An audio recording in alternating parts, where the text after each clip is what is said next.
Within Buddhism, we talk a lot about the importance of leaving home, of getting away from our so-called mundane lives and fully committing ourselves to the Buddha Dharma. This tradition dates back all the way to the great renunciation of the historical Shakyamuni Buddha, who left home, forsaking every previous leisure known to man, and we do our best to follow in his footsteps and that of all Buddhas and Bodhisattvas.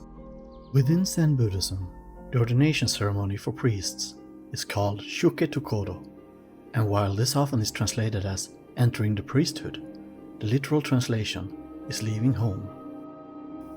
And although most Zen priests do not leave their home these days in a literal sense, referring to practice within the context of everyday life, we still enter the clergy with this attitude of our own great renunciation in mind.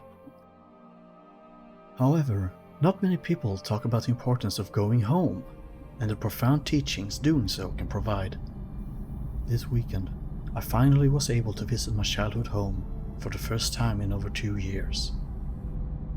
But even though a lot is still the same, this is no longer the place where I grew up. Not really. They say that you can never enter the same stream twice, because that stream is constantly changing.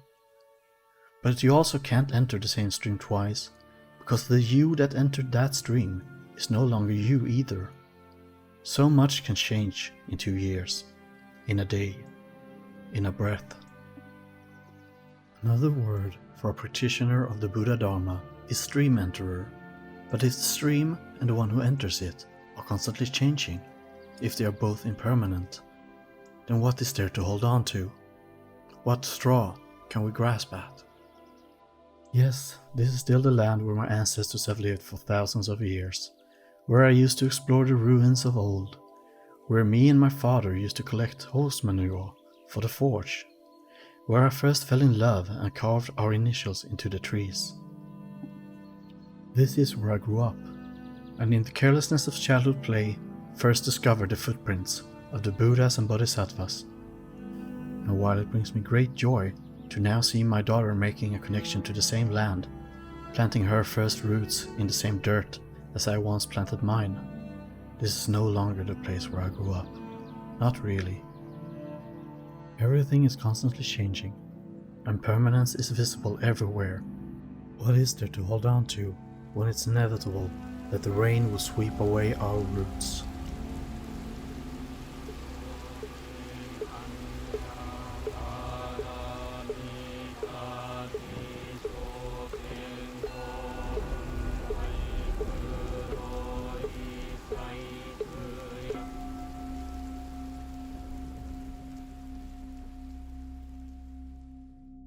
What is there to hold on to? Nothing.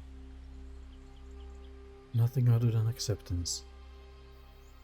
And learning how to float along with the stream and stop fighting it. To stop worrying about who just entered the stream or where it will take us.